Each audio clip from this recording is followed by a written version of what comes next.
All right, this evening I am talking to creator Thomas Scioli. I think I first saw his work when he did it was either, I think it was the Transformers GIJOE crossover for IDW.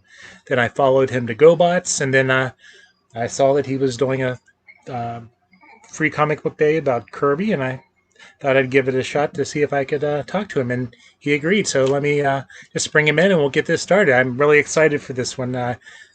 Really enjoy his work. Hi, how's it going? Hey, pretty good, Chad. Good to see you.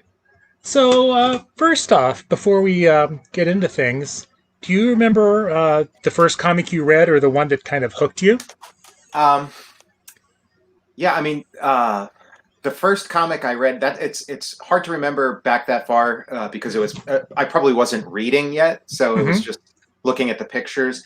Um, it might have been because I was a big Star Wars fan, and it might have been the like Marvel had like a digest Star Wars. It was called like you know Marvel Comics Illustrated Star Wars #2 or something, and it was like it wasn't an adaptation of the movie, which I think was probably like volume 1. It was like the stories that came directly after the movie, and they Mm-hmm. were they were stories. They weren't reprints of the uh, Marvel Star Wars comic. They were reprints of the Marvel Star Wars UK comics. So I mean, they were really good stories. And I'd kind of like I lost this comic a long time ago, and then recently I was kind of like trying to remember like what was that comic, and I was looking through descriptions of different issues. I'm like, no, that's not it. That's not it. And then I found it. I'm like, yeah, that's the one. Like I remembered a couple plot points and tracked it down just like a couple years ago. Yeah. So when did you know that or what was or were those the same ones that inspired you to make your own, start drawing and writing? Yeah, that's kind of hard to say. I mean, because I was just constantly drawing, and I was probably more aware that that like animated cartoons were drawn, by people. I think I was more aware of that than I was of comics, even though the barrier is a lot smaller. Like comics are just very directly and very obviously the product of like a human hand. But I think maybe because cartoons, there was a lot more information out there. You'd see a lot more, little documentaries or whatever about how cartoons were made, and you'd see this, So, I learned pretty early on that that's how cartoons happen. It's somebody drawing a series of pictures, and I think I drew like flip books long before I ever attempted to draw a comic book. So I think it was probably animation that inspired me to like draw and try to replicate these things. And then comics came, like my real interest in comics came later. And obviously, because comics are like a literary form, you can watch an animated cartoon, from any age, but you can read a comic from any age, but you won't understand what everybody's saying. So, that interest came later. And what was your first comic book that you? It was with Image, wasn't it? Because, like I said in the intro, I think the first time I became aware of your work was the Transformers GI Joe crossover, which was like chocolate and peanut butter right together.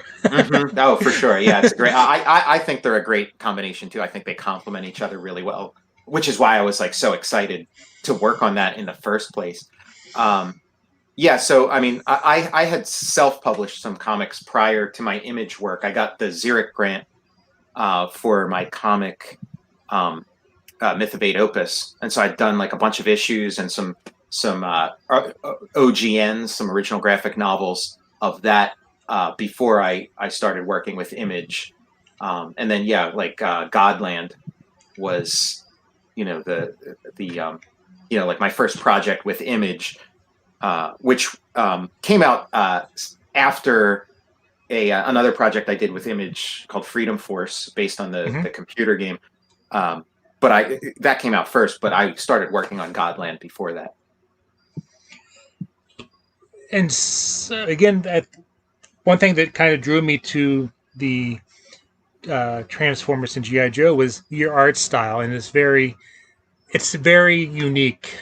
Um, Obviously, Kirby is an influence. Are there any other creators that influence your style? Sure. I mean, I mean, yeah, Kirby is the obvious and overwhelming one. And with Transformers versus G.I. Joe, the idea was to kind of lean into the Kirby too. Um, but yeah, no, I'm inspired by a lot of stuff that's out there. I mean, just some names that come to mind. I mean, Frank Miller's a big one, and I think Frank Miller was like a big influence on Transformers versus GI Joe specifically. Like going into there, I was kind of thinking like, oh, it would be cool like if Frank had worked on GI Joe and Transformers, like what would that have looked like? And I think the only GI Joe thing, I don't think he ever did a Transformers thing, but the only GI Joe thing I could find was he did this like amazing cover to an issue of GI Joe from like either the late '90s or early 2000s. That was super cool, and it's like, oh man, I'd love to see more of that. Like it's a great. So there was definitely like a Frank Miller influence in there. Yeah, I mean, Steranko. I like Mike Mignola. I think there's like an influence there. A little bit Corbin. I mean, it's hard to like think about what your your influences are, like unless it's something like Kirby, where I was specifically setting out to emulate Kirby, where like the other stuff just kind of creeps in. Sometimes you're unaware of it. Like I mean, I read so many comics, so it's all in there. I think like Alfredo Alcala. I was kind of thinking about that lately. That talking about like the earliest comics. Some of the earliest comics I read were like the He-Man mini comics that came with the toys, and the Alfredo Alcala artwork made like a big impression on me, and I think there's like an influence there too. Well, when I saw that the IDW was putting out GoBots by you, I was like, okay, he didn't steer me wrong with the Transformers and GI Joe. I've always been a Transformers person, but I'll give GoBots a try. Yeah, sure. That's the right attitude.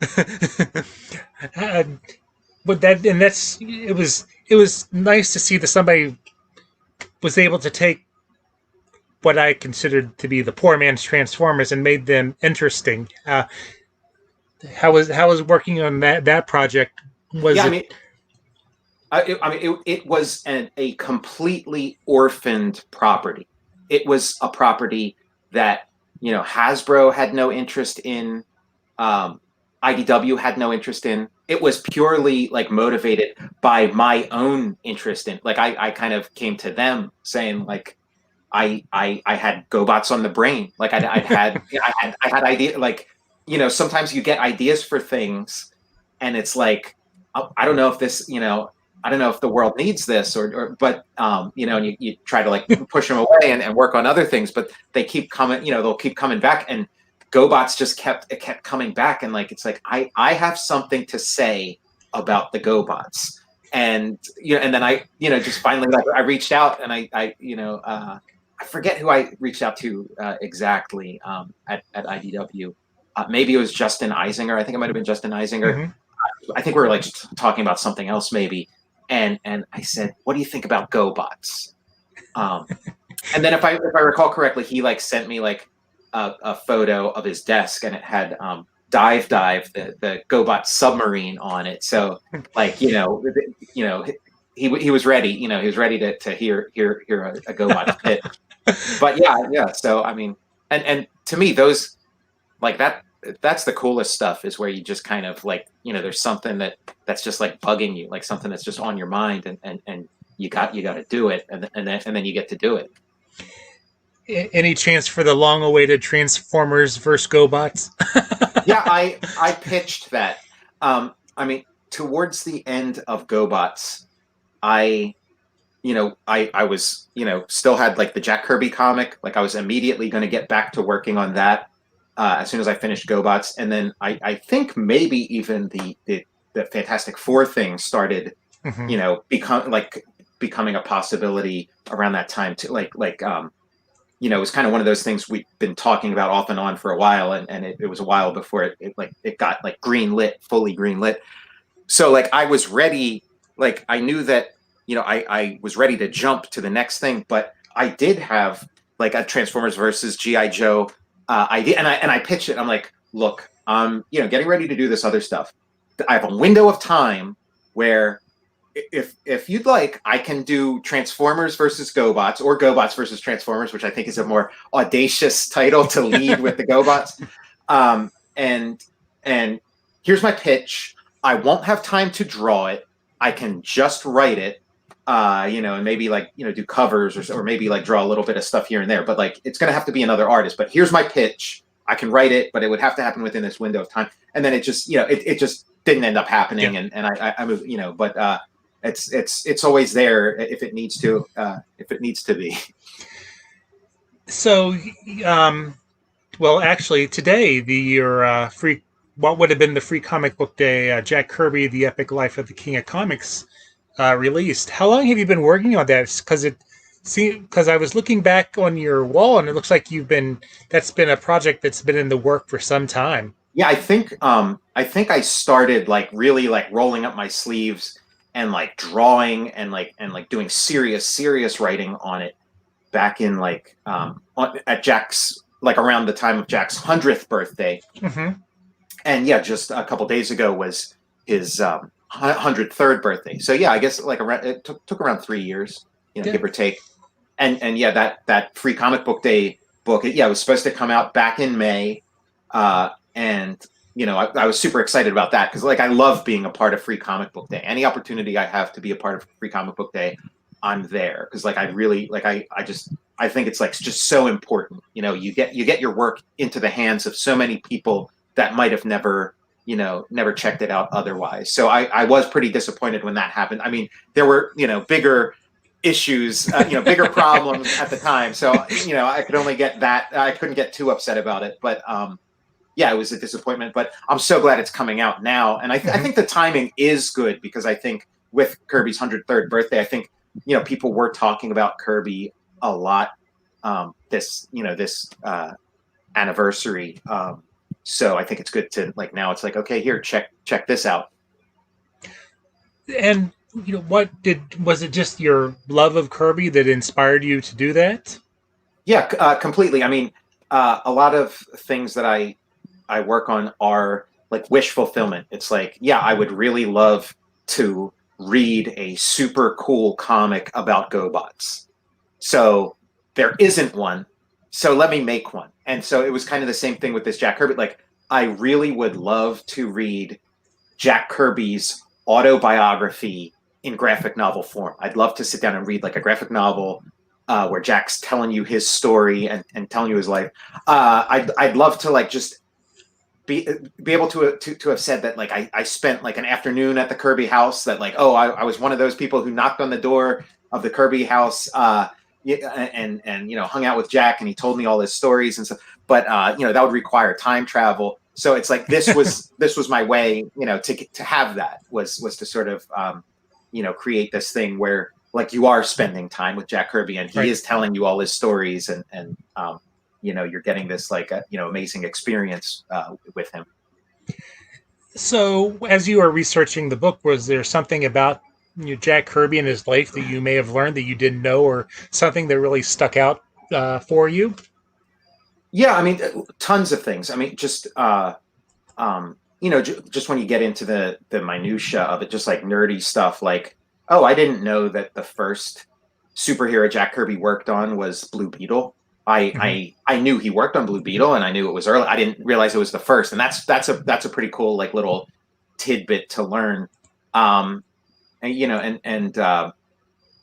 Just like the larger things, like the timeline was interesting because you sort of have those like years between like the end of the war and when he like hooks up with Stan at Marvel, and in the 60s or late 50s and 60s,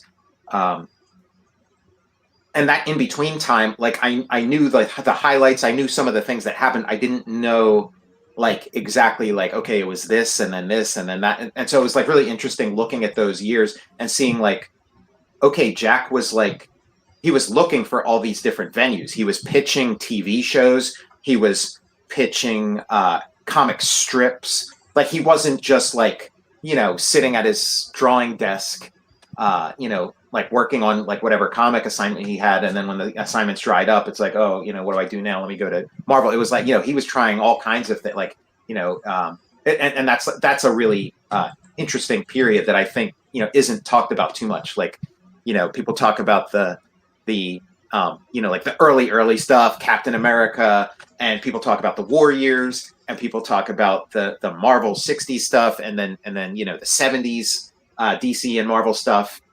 But like that period was really interesting. So, um, can you talk a little bit about your art process? Because I'm just curious how long it does it take you to get that. I love the look because it looks like I want to say it looks like a aged newspaper. That's kind of what it reminds me Mm-hmm. of. I loved it not only with the your IDW work, but I believe it was also the same with the stuff you did with the Cave Carson Young Animal Yeah. DC stuff. That was just perfect. It set the perfect tone for the book. Can you talk a little bit about your process and how long does it take you to do what you do?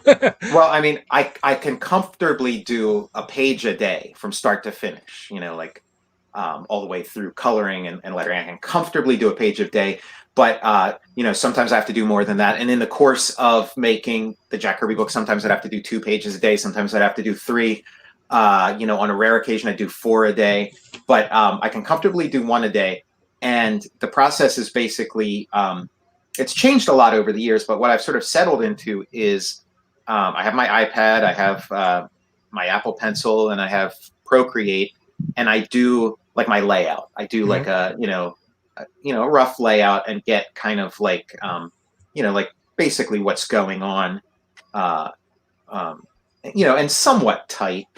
And then I send that over to my computer. I enlarge it and print it up, and then I take that and then I tape it to the back of a piece of Bristol board, and then I put that on a light box, and then I draw like the final line work in pencil over that, um, and then I scan that into the computer.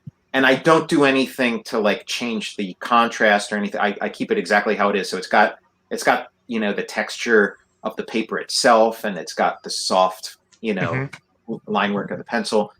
And then I send that back to my iPad, and then I color it in Procreate.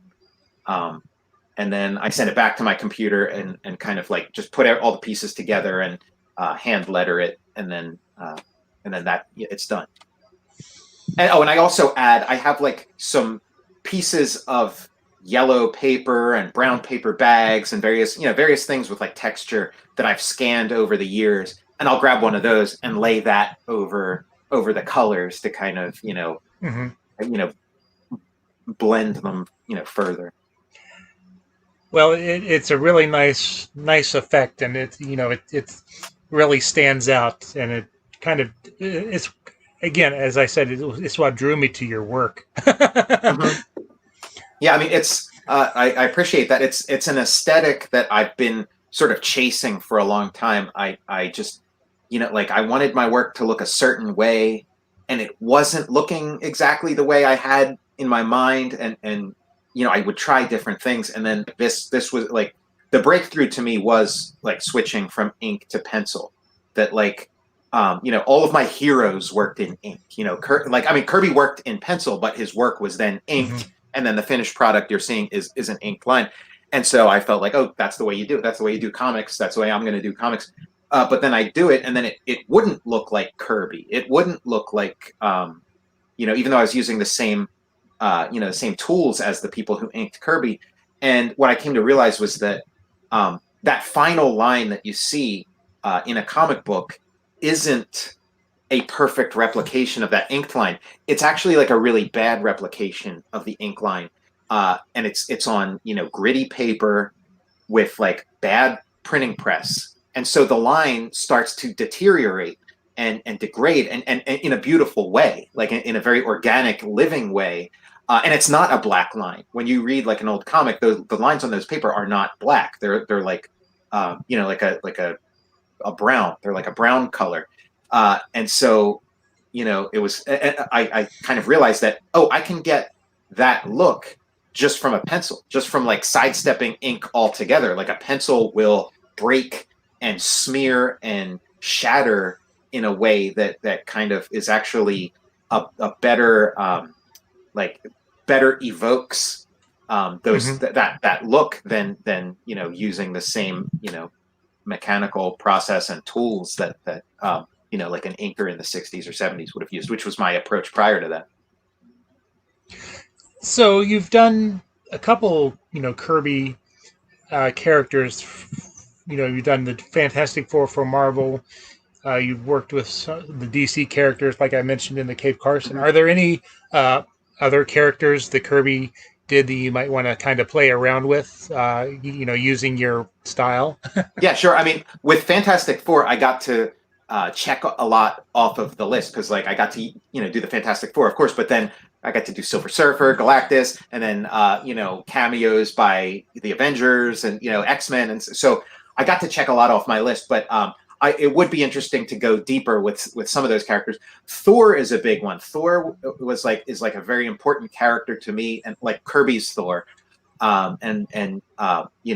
would be a really cool one. And then with the stuff I did at DC, the Young Animal comics where I did superpowers, I just got to kind of a little bit touch on Kirby's New Gods, his fourth world characters, and I'd love to get another crack at those, and maybe like a deeper crack at those than I did with superpowers. But yeah, I mean, you could name a Kirby character. I'd love, the Hulk would be amazing. Commandy, Captain America. Yeah, Commandy's like a no-brainer. That's like so. That's like so Commandy is so Kirby. Like it really. It's pretty good representation of like what Kirby does. Captain America. Even like Captain Victory. Even like the later stuff, like Captain Victory is super cool. I mean, Kirby has a deep bench. Like he has a deep roster. Like his like D-list characters are as good as other people's A-list. Are there any other creators that you would like to kind of do this similar project with that you did with Kirby? Sure. Yeah. I mean, I pitched the idea of like an Otto Binder graphic novel biography, like Otto Binder, and the publisher of Kirby, they declined that. I think maybe they felt like it was maybe too similar to doing the Jack Kirby thing, but to me, like, I mean, I'm a huge Otto Binder fan, and I'd love to approach it, but I also like working on Jack Kirby and then working on Otto Binder felt to me like me working on Transformers and then working on GoBots, and I'm not saying that Otto Binder is like the GoBots to Jack Kirby's Transformers, right? But it's like like my Transformers, I did like a certain way, and then with GoBots I was kind of like, okay, it's a similar subject, but I want to try to do it in a completely different way, and the expectations are different. So I felt like I could make like an incredibly compelling Otto Binder graphic novel that would be very different from like the Jack Kirby one, like in every imaginable way. Like I would approach, just because that's sort of how I operate. Like, okay, I did Transformers a certain way, and that was really cool. But now I want to try. I want to see what happens if I do this instead of that, and like I want to see what what an alternate universe version of this would have been if I had made completely different creative decisions. So I mean, I still may end up working on an Otto Binder graphic novel, but yeah, so that's one. But yeah, there's a bunch of there's a ton of people that would be interesting. I mean, Kirby is Kirby's Kirby, so Right. So I was as I was kind of looking through, because I couldn't remember which came first, the Transformers stuff or the GoBots. I noticed that you also have a Untold Tales of the Chex Quest anthology. I yeah. remember that. I remember that game. I remember playing the heck out of that game. Yeah, I mean, that was an interesting project, and I felt like it was kind of like the next natural step after like going from Transformers to GoBots to like like a serial box video game tie-in comic adaptation. It felt right, and it seemed like you saying that you remember it and being like I remember it too. Like I didn't have the right equipment to play it. But I remember like the cereal, getting the Chex cereal, and it came with the disc inside, and being like, oh, it'd be really cool if I had the right kind of computer where I could play this. But and I like GoBots felt to me like it was kind of like Moneyball. Like I felt like GoBots had like a cultural footprint and had something to offer, and that a lot of people remember the GoBots and like more people than we realize, and Chex Quest seemed like the same kind of thing, that it's like, there's a lot of people out there who remember this and maybe don't realize that they remember it. So it was fun. And it came around at the exact right time, because I had just, like if they asked me to do it like a month earlier, I would have said absolutely not. But I had like just finished the Jack Kirby book. And then I had just sort of taken like a little break, a little bit of time off. And then, they approached me about doing this Chex, and it's like, okay, this is perfect, because I need something to work on, just, for my own entertainment or whatever. And it was just like, very discreet, very short thing that I could kind of, have some fun with. Like I wasn't ready to start my next, major, work, but so it was kind of perfect. Mm-hmm. So what is the premise of that? Because all I remember, it was like a Doom or Wolfenstein kind Yeah. of ripoff. Right. Yeah. It was yeah, like Doom, except with Chex. yeah, with like characters that are from a universe where people are made out of cereal fighting like globules of snot and pus. Very very like they knew their audience. They were like targeting like 90s boys, I guess. So what what are you kind of wrapping this up?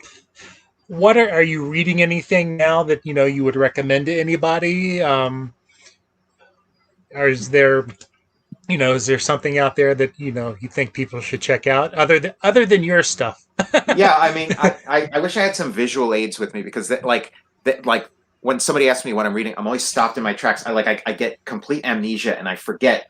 And if I if I had it right next to me, I'd be like, oh yeah, I'm reading that and that and that. Yeah, I like trying to think. You know what? I mean, like I've recently started doing like my own YouTube show. And so for that, like what I've been reading a lot of like movie scripts, because I'm really interested in like the creative process and like how something like evolves into being what it is. So like I was reading Colin Trevorrow's draft script for it was Star Wars Episode 9, and it was going to be called Duel of the Fates. So I was reading that and then comparing it with like the finished movie that J.J. Abrams did, and kind of seeing like the similarities and the differences. So I read that, and then I read the Sam Hamm's script, his scripts for Batman, and then Batman Returns, and then again comparing that to like the finished product. So yeah, I've been reading like a lot of scripts for older and newer genre movies, and what I've been reading a lot lately is those. Just because I like recently like got them was those books that came out in the 70s, where it would be like Bring on the Bad Guys, Captain America, Sentinel of Liberty. It's like these kind of like thick books that were made for like the book market. that would reprint like a selection of Spider-Man stories or whatever, and then Stan Lee would do his thing and give you his little like Yeah. introduction to them. So I've been checking those out. Like I like that format a lot. It's pretty cool, and it's a format I'm thinking like, oh, could you create like a thing like a specific project that would sort of take inspiration from that format, because I like it because you're like seeing these excerpts of comics that were like clearly not designed to be collected in this way, but then you also get like a snapshot and get to see like almost like a complete story, kind of like the Fantastic Four grand design. It's like you're looking at something that's telling you like a larger story than what's actually in the pages. So where can people find you on like social media? On social media, I'm on Twitter at Tom Scioli, one word, and on Instagram I'm at Tom_Scioli. And then my YouTube show is called Total Recall, and it's Total Recall Show is the name of the channel on YouTube, and then Twitter is Total Recall Show, at Total Recall Show, one word, and then Instagram is Total_Recall_Show there. Oh well, I'll definitely. If you want to send me those links, I'll definitely include them in the show notes. Cool. Down below this video. Yeah, that would be awesome. So I want to thank you once again for taking the time to talk. I really love your work, and maybe I hope to be able to meet you one day in person when cons start up and we're allowed to go back out in public. Yeah, wouldn't that be nice?